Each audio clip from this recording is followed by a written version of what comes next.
Ya negara ini kan negara besar yang memiliki sistem ketatanegaraan. Ya diikuti saja proses sesuai sistem ketatanegaraan kita. Ya pemilihan presiden kemarin kan satu paket. Bukan sendiri-sendiri, kayak di Filipina itu sendiri-sendiri. Di kita ini kan satu paket. Jadi tidak bisa menerima presiden atau tidak menerima maksudnya? Ya memang mekanismenya seperti itu. Jadi sekali lagi sistem ketatanegaraan kita memiliki mekanisme yang harus diikuti, bahwa pemakzulan itu harus presiden atau wakil presiden misalnya korupsi atau melakukan perbuatan tercela atau melakukan pelanggaran berat itu baru.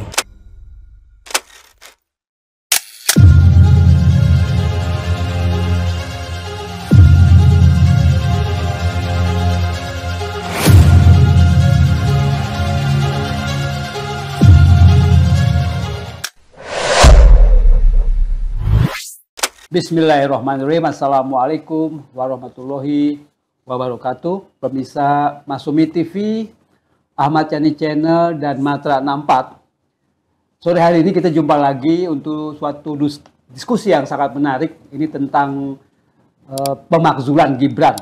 Kalau misalnya kita bisa sebut sebagaimana Forum Purnawirawan Prajurit TNI yang mendesak usulan pemakzulan Gibran Raka Buming Raka yang oleh bapaknya, mantan Presiden Jokowi, mengatakan bahwa pemakzulan itu satu paket dengan Presiden. Ini luar biasa, ini pernyataan ini luar biasa, memancing atau juga mendorong orang berkomentar.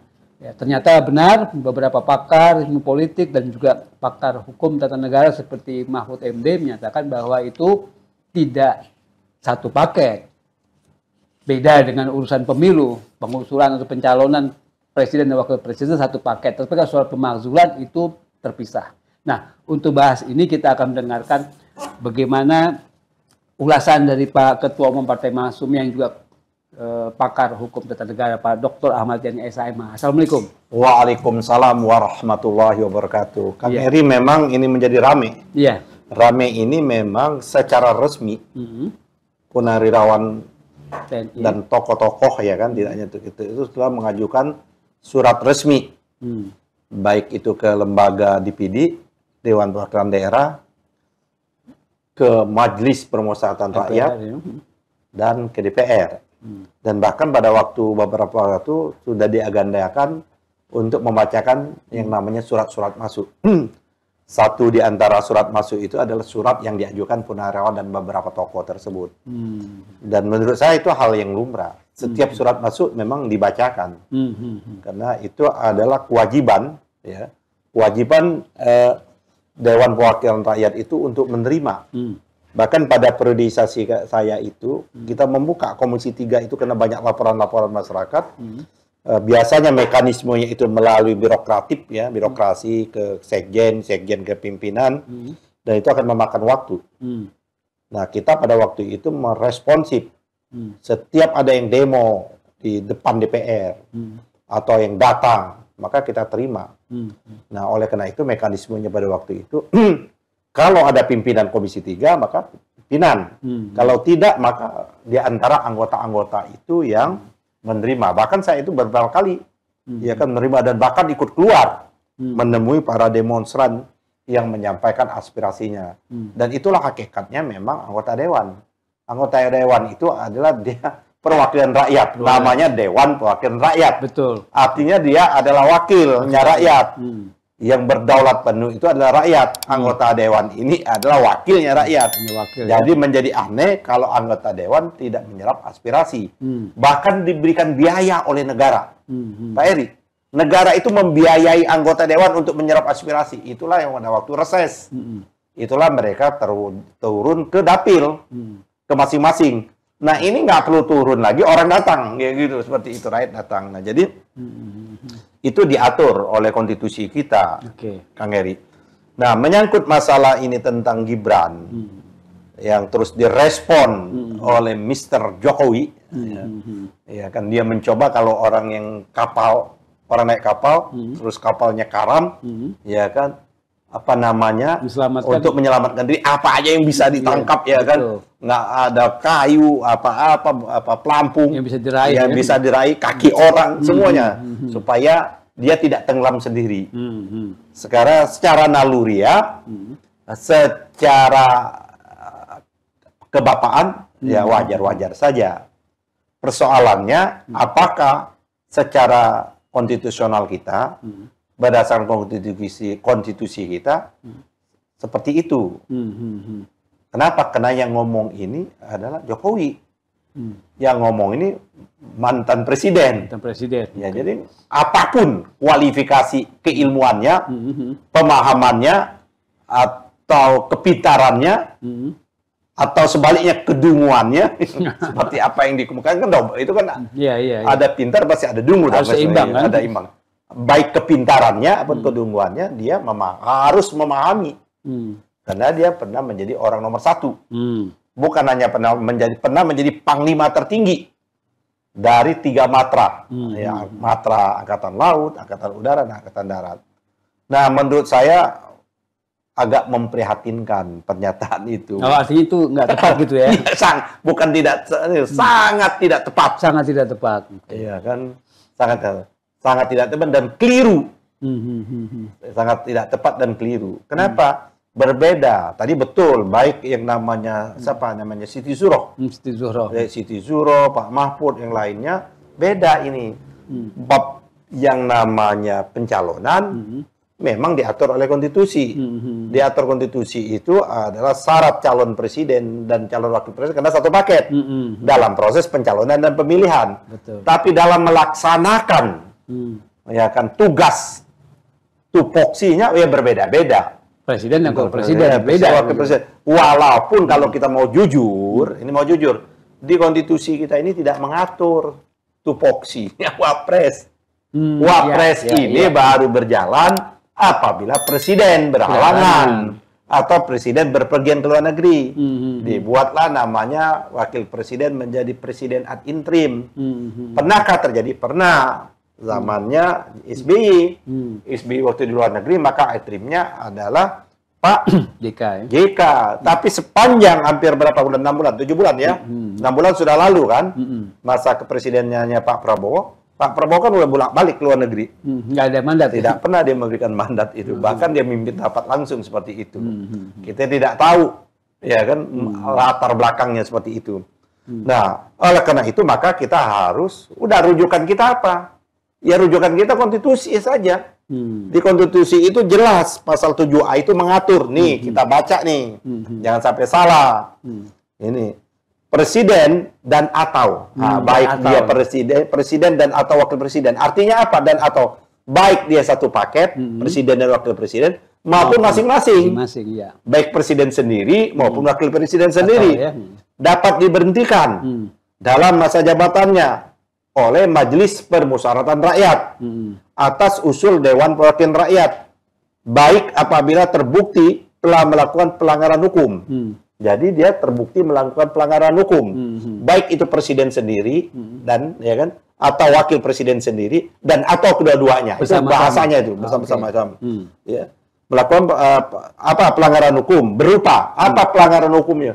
Pengkhianatan terhadap negara, korupsi, kan? Pengkhianatan, korupsi. Korupsinya apa? Penyuapan, ya kan? Tindak pidana berat lainnya. Perbuatan tercela maupun terbukti apabila tidak lagi memenuhi syarat. Jadi ini kan bisa 3 kategori. Yang pertama adalah pengkhianatan terhadap negara. Yang kedua adalah melakukan tindakan pidana, baik korupsi, penyuapan, tindak pidana berat lainnya. Yang ketiga perbuatan tercela. Iya. Ya. Ditambah 4 sebenarnya. Apa 4 itu tidak memenuhi syarat lagi sebagai presiden dan wakil presiden. Nah sekarang yang namanya punahirawan. Punahirawan kan mempersoalkan. Ini punahirawan berbagai macam persoalan yang dilakukan oleh Wapres ini. Mr. Gibran. Gibran apa namanya? Raka Buning. Raka Buning Raka. Raka. Raka Buning Raka. Raka Buning. Raka Buning Raka ini, apakah selama dia menjabat Wapres ini telah ada indikasi atau dugaan melanggar pasal 7A ini? Nah, kemarin kan mereka melihat peristiwa di MK. Ya, seperti itu. Dari pencalonan tuh ya? Ini memang banyak orang tidak tahu. Kalau saya dari sejak awal menyatakan, di samping pelanggaran etik, moral, yang telah diputuskan oleh MK-MK, tapi ada proses yang menurut saya orang tidak tahu bahwa di sini ada yang namanya skandal. Skandal nih Pak Eri, kalau mau dibuka ini skandal. Skandal Mahkamah Konstitusi. Kalau berani Mahkamah Konstitusi membuka, kapan gugatan ini diajukan? Gugatan ini diajukanlah oleh anaknya Bunyamin, tapi sempat ditarik. Pak Eri. Ditarik ya? Ditarik sudah berarti sudah nol, nggak ada lagi gugatan itu. Terus masuk lagi gugatannya.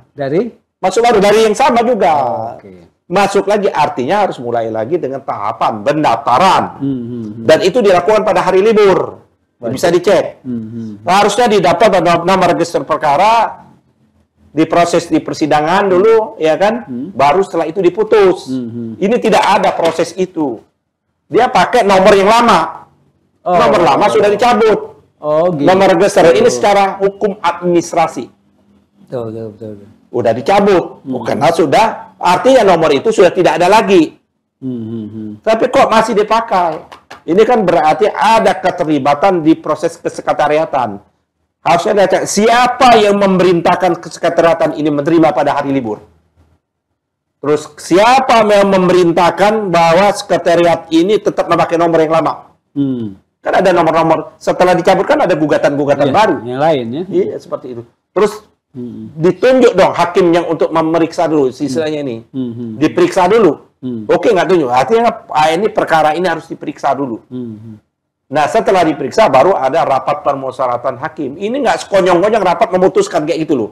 Inilah yang saya kemukakan skandal. Seperti itu. Itulah yang menurut Saldi Isra ada bahasa yang lupa. Saldi Isra itu sekelibat. Sekelibat itu kan apa? Yang ini apa ini apa sekelibat itu? Sekali gitu ya. Ya, itu yang di dalam tulisannya Saldi Isra pada waktu dia membuat DO distinct opinion itu. Itu satu ya, malah dan juga bisa kok sekonyong-konyong diputuskan yang menang itu yang 3 orang. Padahal komposisi hakim itu 5 dan tidak bulat. Seperti itu. Ada yang menyatakan 3. Dia itu syaratnya itu adalah boleh, ya kan? Boleh apabila dia telah tidak 40 tahun. Tapi boleh kalau telah pernah menjabat gubernur atau wakil gubernur. Pengalaman. 2. Boleh. Tidak hanya gubernur, bupati. Itu hanya 2 orang. 2 atau 3. Jadi nggak bulat. Jadi kalau dari segi komposisi, tidak memenuhi kualifikasi. Kalah yang bupati ini saja. Tapi kan itu udahlah. Peristiwa itu udah selesai Pak Heri. Kan kita nggak ya suka atau tidak suka. Kan skandal itu. Iya. Skandal kan kadang-kadang agak panjang. Iya. Tapi kan suka atau tidak suka bahwa dia sudah dilantik. Oh itu ya. Iya kan? Suka atau tidak suka kita. Proses. Ini kan proses politiknya, bukan prosesnya. Dia sudah dilantik. Oleh karena itu menurut saya ada persoalan. Persoalannya apa? Pupu Papa. Pupu Papa itu kan memang dia. Dan dia tidak pernah menjawab. Bisa dijawab, iya. Tapi saya buat pada waktu saya sebelum Capres Cawapres. Kan orang kan tidak boleh dihukum oleh perbuatan masa lalunya. Saya tidak setuju juga Pak Heri. Itu kan sebelum dia, itu kan 2014. Nggak boleh kita hukum Gibran dengan masa lalunya, gitu loh. Tapi dia wajib, ya kan, menjawab. Tapi dia tidak pernah keluar dari sepatah kata pun tentang Pupu Papa itu. Artinya mendiamkan. Artinya dia tidak merespon. Itu perbuatan tercela Pak Heri. Jadi bisa masuk di situ. Bisa masuk tercela itu. Tak kala Pupu Papa itu berame, dia tidak merespon. Dia tidak jujur menjawab. Harusnya dia jawab secara jujur, betul saya. Clear itu Pak Eri. Kalau dia jawab itu betul saya, tapi itu saya lakukan dan saya mohon maaf. Sudah selesai. Selesai karena itu adalah masa sebelumnya. Tapi karena dia tidak menjawab, itulah menjadi perbuatan tercela itu. Dia tidak gentleman. Tidak kesatria seperti itu Pak Heri. Bisa masuk pintu masuk itu. Yaitu pasal 7A tadi. Melakukan perbuatan tercela. Satu poin itu. Bisa itu. Yang kedua, baru-baru ini lagi juga. Judi online. Judol. Melalui akun Instagramnya. Juga dia tidak menjawab. Iya, tidak menjawab. Tidak ada respon sama sekali. Tidak ada respon. Itu dia sebagai pejabat publik wajib untuk menjawab. Jadi menurut saya Pak Eri, dua sumber atau dua kasus ini bisa dijadikan dasar oleh DPR untuk menindaklanjuti. Apa tindak lanjuti itu? Ada membentuk yang namanya hak angket. Hak angket ya DPR. Hak angket DPR dulu menyelidiki. Menyelidiki Pupu Papa yang tidak dijawab. Apakah perbuatan si Gibran ini, tak kalah kasus Pupu Papa ini mencuat, dia tidak merespon, dia diam membiarkan, tidak keluar dia, masuk memenuhi kualifikasi perbuatan tercela atau tidak. Biarkan DPR yang menentukan. Yang kedua, judol. Sama juga. Betul. Dari DPR, kalau nanti DPR bersepakat bahwa ini memenuhi kualifikasi perbuatan tercela, ya hak angket nggak usah lama-lama. Apa ini? Cukup tentukan 2 minggu bekerja, bisa kok. Cepat itu. 2 minggu. 2 minggu lah. Atau 3 minggu, Pak Eri. 3 minggu, saya tim langsung ke paripurna bahwa tindakan Wapres yang tidak memberikan respon, yang tidak membiarkan sehingga terjadi kegaduhan atas peristiwa Pupu Papa yang sebelumnya, dan yang kedua atas peristiwa judi online yang diduga dia bermain judi online itu, yang juga dia tidak merespon, maka DPR sepakat bahwa ini memenuhi kualifikasi yang namanya perbuatan tercela. Tok. Nah, setelah itu kan tidak langsung Pak Eri, nggak boleh. Naik yang namanya itu bisa 2 hari. Setelah itu 3 hari. Hari berikutnya beberapa orang, 25 orang menyatakan hak menyatakan pendapat. Hasil temuan angket ini, DPR setuju menyatakan tindakan yang dilakukan oleh Gibran berdasarkan angket itu. Bersepakat juga DPR menyatakan haknya betul-betul bahwa Gibran telah melanggar pasal 7A ini, yaitu melakukan perbuatan tercela. Ketok palu juga di paripurna, selesai. Artinya secara politik rakyat seluruh Indonesia melalui wakilnya yang ada di DPR setuju bahwa Gibran telah memenuhi kualifikasi pasal 7A, yaitu perbuatan. Udah, masuk lagi, tarik set. Kan mekanisme konstitusi kita. Kirim ke Mahkamah Konstitusi. Sidanglah di Mahkamah Konstitusi, Pak Heri. Bersepakat pula bahwa betul telah memenuhi kualifikasi itu. Ketok palu juga. Dari Mahkamah Konstitusi balik lagi ke DPR. DPR membawa kepada Majelis Permusyawaratan Rakyat. Simpel. Dan ini konstitusional. Tidak paket. Jadi pemahaman bahwa menyatakan bahwa harus bersama-sama Pak Prabowo Presiden, di mana bersama-sama? Tindakan ini tindakan individual. Beda ya. Tindakan ini adalah tindakan masing-masing. Kecuali tindakan ini berdua. Sama. Ini. Jadi Pak Mr. Jokowi, Pak Jokowi, sorry to say, maaf, ada keliru. Anda tidak tepat berdasarkan konstitusi. Di konstitusi itu dan atau. Dan atau artinya boleh berdua-dua, boleh salah satu. Dalam konteks ini, yang diduga telah memenuhi kualifikasi pasal 7A ini adalah Wapres. Jadi ini on the track, Pak Eri. Dan ini menurut saya bisa dilakukan. Pertanyaannya begini, kita boleh optimis, boleh juga pesimis. Gitu. Artinya jangan sampai layu sebelum berkembang. Konstelasi DPR memungkinkan. Saya kira jangan itu dulu, Pak Eri.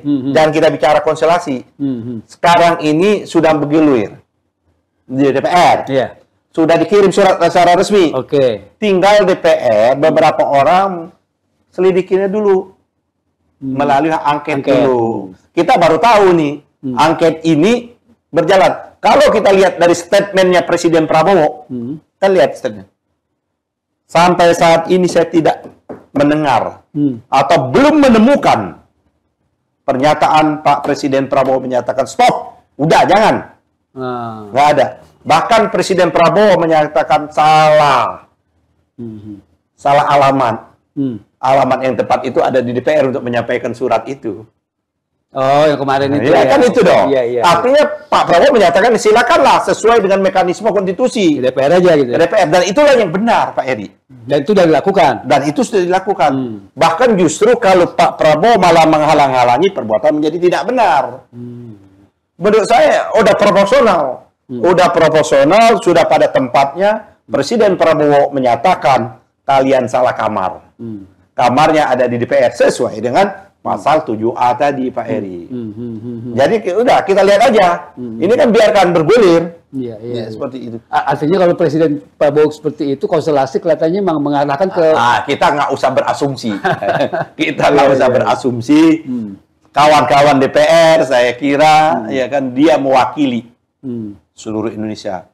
Pertanyaannya, sepakat nggak DPR itu perbuatan tercela? Kalau saya menyatakan itu udah telanjang bulat, Pak Eri. Udah terang benderang yang dilakukan pupu papa atas perbuatan tercela. Kalau ada DPR menyatakan bahwa itu bukan perbuatan tercela, berarti dia sama perilakunya dengan itu. Iya. Begitu juga Dudol. Kalau anggota DPR menyatakan bahwa tidak, ini bukan perbuatan tercela, berarti dia juga sama. Berani nggak dia? Saya kira nggak berani anggota dewan seperti itu. Iya, artinya. Nah, yang penting ini surat ini kita udah memberikan ucapan terima kasih ya kan pada pimpinan DPR, ada Ibu Puan, ada Pak Dasko, ada Pak Saad Mustafa, ada siapa lagi tuh anggota-anggota pimpinan DPR itu sudah mengumumkan surat masuk. Berarti serius. Ya, gitu. Tinggal ditindaklanjuti setelah surat masuk. Dibentuk saja yang namanya pansus angket. Udah. Sebentar kok. Kalau mau outsourcing ke saya, karena saya pengalaman buat hak angket. Berkali-kali di DPR. Saya bisa buat itu. Alasan kalau mau pakai, tapi kawan-kawan DPR jago-jago lah. Saya yakin ini insya Allah jalan lah. Oke, mudah-mudahan kita berdoa. Ini kan demi kebaikan bangsa. Iyalah, kita kan juga seperti itulah seperti itu. Oke. Terima kasih Pak Ketum, dan kita dengarkan pemirsa tadi sangat menarik ulasan dari Pak Ketua Umum sebagai pakar hukum. Kan belum ada loh yang mengulas bahwa orang kan apa ya kan menyatakan pupu papa udah masa lalu, peristiwanya masa lalu, responnya masa sekarang. Itu bisa itu ya? Iya dong, dia berkewajiban merespon itu sebagai wapres gitu loh. Harus merespon. Kan meresponnya, karena dia tidak merespon itu bisa dikualifikasi kan perbuatan tercela gitu loh. Cuman kalau dia merespon, betul saya, tapi saya minta maaf karena itu peristiwa. Oh kita lain. Maafkan. Ada pengakuan kayak model yang namanya Bill Clinton, kan mau di-impeach dia. Di-impeach bukan urusan ese-esenya, tapi berbohongnya, tidak mau merespon. Tapi kan akhirnya dimaafkan Pak Eri. Oke, bangsa kita ini pemaaf, tapi yang jelas jangan diulangi lagi. Tidak hanya yang dihina bapak-bapak itu Pak Prabowo, banyak kan pihak-pihak seperti itu. Nah, begitu juga peristiwa yang kedua, judi online. Itu perbuatan tercela. Bisa, betul saya menjudi main game judi online. Saya ampun, minta maaf kepada rakyat Indonesia, saya tidak akan melakukan lagi. Kan bisa. Panggil, DPR berhak memanggil. Bisa nggak DPR? Kita dulu pernah manggil kok. DPR. Kenapa DPR sekarang nggak berani? Dulu zaman saya, Wapres kita panggil. Sebelum saya, Gus Dur diambil. Panggil presiden juga. Terima kasih Pak Ketum, terima kasih pemirsa sekalian. Mudah-mudahan bermanfaat. Kita nanti akan jumpa lagi dengan topik yang berbeda. Assalamualaikum warahmatullahi wabarakatuh.